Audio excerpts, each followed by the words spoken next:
April 26th, 1986. In the middle of the night, inside the Soviet Union, a nuclear reactor exploded with a force nobody thought was possible. The blast ripped through steel and concrete. Flames shot into the sky, and a strange blue light illuminated the darkness. People stepped outside to watch the fire from their balconies. Children played beneath the glowing sky. Couples walked through the streets of a nearby city called Pripyat.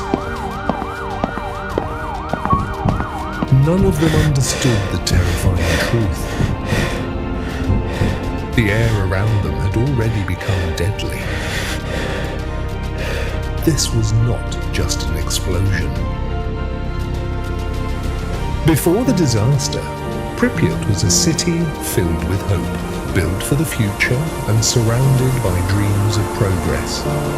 Built in 1970 by the Soviet Union, the city was created for workers at the nearby nuclear power plant. Modern apartment buildings stood beside parks and schools, creating one of the Soviet Union's proudest cities. Families believed they were living in the future, a place powered by science, technology, and endless opportunity. Nearly 50,000 people called Pripyat home, and most of them were young families full of ambition. Children filled the playgrounds with laughter, unaware that history was quietly moving toward disaster. Workers proudly operated one of the Soviet Union's most powerful nuclear facilities, believing it was completely safe. But beneath the calm surface, danger was quietly growing deep inside reactor number 4.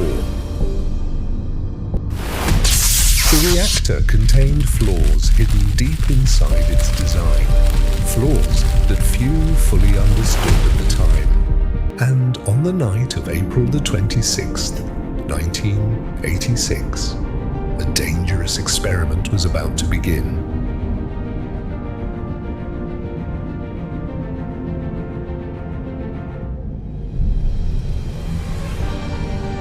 Deep inside Reactor 4, engineers prepared for a late-night safety test that would change history forever. The goal seemed simple: to see if the turbines could power emergency systems during a blackout. But problems had already appeared before the dangerous experiment had even officially begun that night.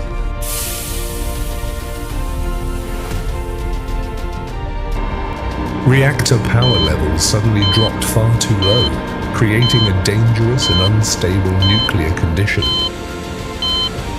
Operators made critical mistakes while desperately trying to recover the unstable reactor before the test continued. One by one, important safety systems were disabled, removing the reactor's final layers of protection. Warning signals appeared across the control panels, but the dangerous test continued anyway without stopping. At exactly 1:23 in the morning, the situation suddenly spiraled completely out of control. Reactor power suddenly surged upward with terrifying force, overwhelming the control room within seconds. In panic, operators pressed the emergency shutdown button, hoping to stop the deadly nuclear reaction immediately.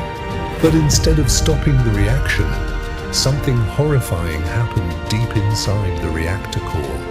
In a single catastrophic moment, Reactor 4 exploded, tearing open the heart of the nuclear plant forever. The explosion shattered the reactor building instantly, ripping through steel and concrete with unimaginable force and heat. A second blast followed moments later, sending another violent shockwave across the entire nuclear facility. Burning graphite and radioactive debris rained across the facility, scattering invisible death into the darkness below. Workers were thrown violently to the ground as the shockwaves tore through the reactor building without warning. Some workers didn't even understand what had happened, believing the reactor itself was still completely intact. Others stared in disbelief at the exposed reactor core glowing violently in the darkness of the ruined plant. One engineer reportedly repeated the same words over and over. "That's impossible. That's impossible." Nobody believed a nuclear reactor could explode in this manner, but the impossible had already happened. Thick smoke carried massive amounts of radiation high into the atmosphere above the burning nuclear reactor. The invisible poison spread silently across the night sky, unnoticed by the sleeping world below. And nearby, the city of Pripyat slept peacefully, completely unaware that disaster had already arrived. The nightmare of Chernobyl had only just begun. In the next episode, firefighters will arrive at the burning reactor without knowing the deadly radiation surrounding them. If you want to continue this story, subscribe now and prepare for the horrifying aftermath of the world's worst nuclear disaster.